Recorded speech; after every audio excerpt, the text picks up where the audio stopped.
고관들과 모든 백성이 제사장들과 선지자들에게 이르되, 이 사람이 우리 하나님 여호와의 이름으로 우리에게 말하였으니 죽일 만한 이유가 없느니라.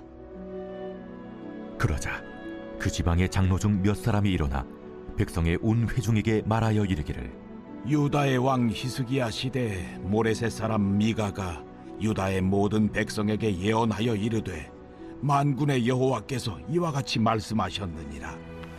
시온은 밭같이 경작지가 될 것이며 예루살렘은 돌무더기가 되며 이 성전에 사는 산당의 숲과 같이 되리라 하였으나,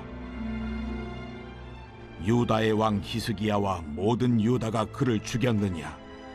히스기야가 여호와를 두려워하여 여호와께 간구하매 여호와께서 그들에게 선언한 재앙에 대하여 뜻을 돌이키지 아니하셨느냐?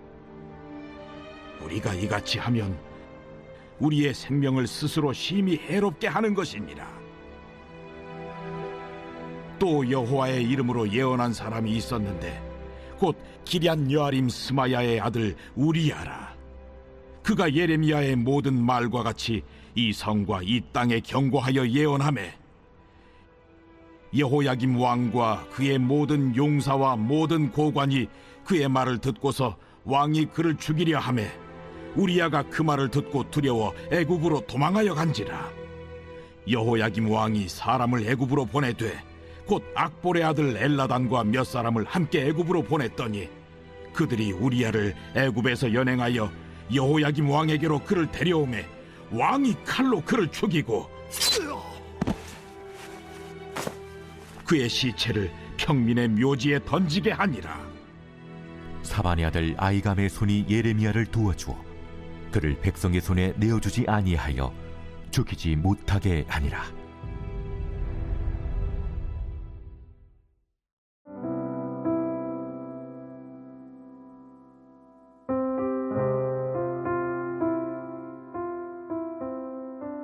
하나님의 말씀은 그냥 성취되어지지 않습니다.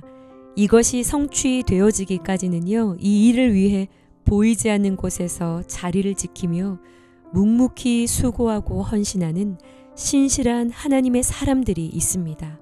오늘 본문 예레미야 26장 16절에서 24절은 참으로 극적 긴장감이 도는 본문입니다. 예레미야가 성전 뜰에 서서 남유다의 멸망과 심판을 선포했지요. 제사장과 선지자들은 예레미야의 말이 끝나자 그를 붙잡고 너를 반드시 죽이겠다라고 공개적으로 말을 하는데요. 자, 이때 오늘 본문 16절에 고관들과 백성들이 나서서요, 이 일은 사형받을 만한 일이 아니라고 예레미야를 변호하며 나서기를 시작합니다. 그리고 17절에요. 갑자기 지방 장로들 중에 몇 사람들이 일어나서요, 이런 비슷한 사건이 있었던 때를 기억해냅니다. 그 사건은요, 이 시점으로부터 100년 전에 히스기야 왕 때 일어났던 사건인데요. 18절에 미가라는 선지자가 일어나서 하나님이 말씀하셨다 하며 시온은 밭같이 경작지가 될 것이고 예루살렘은 돌무더기가 될 것이고 성전의 산은 산당 숲과 같이 되리라 하며 성전이 파괴될 것을 예언했었다는 겁니다. 그런데 그 미가 선지자의 말을 전해 들었던 당시의 히스기야 왕과 백성들은 미가 선지자를 죽이지 않았다는 거예요. 오히려 히스기야 왕은 하나님을 두려워해서 하나님에게 간구하기를 시작했고, 내릴 것이다 라고 했었던 재앙은 결국 철회되었다라는 것이죠. 그러니 같은 여호와의 이름으로 한 예언인데 예레미야를 죽이면 우리가 우리 스스로를 위협하는 일이 되는 것이 아니냐라는 겁니다. 자, 그리고요, 또 하나의 기억이 떠올라서 이야기를 이어갑니다. 그것은 얼마 전에 일어난 사건이었는데요. 현재 같은 여호야김 왕 때 일어난 일입니다. 20절을 보시면 우리야라는 선지자가 여호와의 이름으로 이 예레미야와 동일한 예언을 합니다. 그런데 이 땅과 이 성에 대해서 경고한 이 우리야 선지자를 여호야김 왕과 그 모든 고관들은요 죽이려 합니다. 이것을 알게 되고는 우리야 선지자가 두려워서 애굽으로 도망을 치는데요. 이 여호야김 왕이 사람들을 애굽까지 보내서 악착같이 쫓아가 이 선지자를 연행에 끌고 와 칼로 죽여버린 사건이 일어났던 거예요. 지금의 여호야김 왕은 하나님의 말씀을 두려워하는 자가 아니라는 이야기죠. 자, 그러니 어떻게 할 거냐는 겁니다. 참 같은 메시지를 전하는데도 선지자들의 운명도 다르고요. 이 말씀을 전해들은 자들의 태도도 이처럼 다릅니다. 자, 그런데요. 이때 사반의 아들 아히감이 일어납니다. 24절인데요. 사반의 아들 아히감의 손이 예레미야를 도와주어 그를 백성의 손에 내어주지 아니하여 죽이지 못하게 하니라. 갑자기 등장한 사반의 아들 아히감의 손이 예레미야를 돕습니다. 구체적으로는 나와 있지를 않아요. 그런데 그의 손이 예레미야를 도왔다라는 문맥은요. 아히감이 가지고 있었던 신분, 지휘, 그의 모든 것을 동원해서요. 하나님의 손이 예레미야를 죽음에서 보호했다라는 의미를 갖고 있습니다. 아히감은요. 말씀을 듣고 반응해서 자신의 의지를 내어드렸고요. 하나님은 이 아히감을 당신의 말씀을 지키는 도구로 사용을 하신 것이죠. 여러분, 이 아히감이 누구일까요? 오늘 본문에서는요. 그를 사반의 아들이라고 짧게 소개를 하는데요. 여러분, 이 사반은 또 누구일까요? 현재 여호야김 왕 바로 전의 왕이요. 요시야 왕입니다. 이 요시야 왕 때요. 마지막 유다의 부흥 개혁 운동이 일어났었어요. 성전 수리 중에 율법책을 발견하면서요. 기억나시죠? 그 율법책을 발견했던 주역들 중에 한 사람이 바로 사반입니다. 무슨 말인가요? 요시야의 종교개혁을 가장 가까이에서 보고 깊이 관여하여 영향을 받은 핵심 인물이었다라는 겁니다. 말씀의 회복이 나라를 변화시키는 현장을 직접 가까이에서 체험했던 말씀의 능력을 알던 자 아히감이 바로 그 사반의 아들이었다라는 거예요. 자, 그래서 부모 세대는요.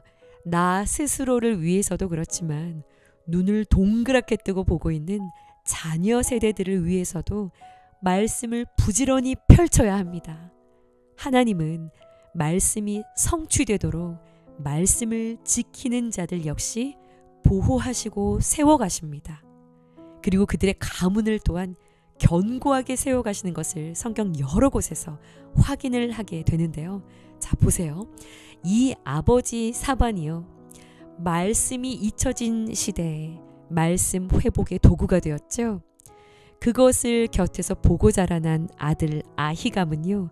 말씀을 선포하는 자 예레미야, 곧 하나님의 말씀을 보존하기 위해 힘을 다하는 자가 됩니다. 자, 또 그리고 이것을 보면서 자라난 이 아히감의 아들 그다랴는요. 바벨론 포로 이후에 유다의 남은 지도자가 됩니다. 말씀 공동체의 마지막 불씨가 되어준 겁니다. 참 이 어두운 시대 속에서도 이 가문이 이렇게 쓰임을 받은 것이 여러분 너무나 놀랍지 않으시나요? 오늘 묵상 질문입니다. 나는 하나님의 말씀 사역을 지키는 아히감의 역할을 감당하고 있나요? 하나님의 말씀이 비난을 받고 외면을 당할 때 나는 어떠한 태도를 보이나요? 사랑하는 여러분, 하나님은 오늘도 당신의 말씀을 성취하시되 그 말씀을 지키는 사람들을 통해서 이 일을 이루어 가십니다. 예레미야 곁에 있었던 아히감처럼 하나님은요, 우리 각 사람을 이 시대의 말씀의 보호자로 부르고 계신 줄 믿습니다. 말씀을 붙들고 자리를 지킵시다. 비난을 받는 진리를 위해서 손을 내밀어 주시기를 부탁드립니다. 그리고 다음 세대까지 말씀의 유산을 흘려보내는 아름다운 가문들로 세워지기를 주님의 이름으로 축복합니다. 기도하겠습니다. 주님의 말씀을 사랑합니다. 그래서 오늘도 이 짧은 묵상 시간을 내어 말씀 듣기를 사모하며 순종한 성도님들을 기억하여 주옵소서. 사반의 가문과 같이 말씀의 전달자로, 말씀의 보호자로, 말씀이 살아있음을 드러내는 불씨로 속한 모든 곳에서 영향력을 뻗어가는 축복을 허락하여 주옵소서.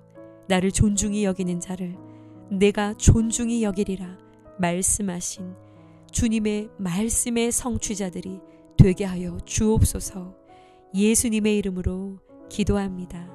아멘.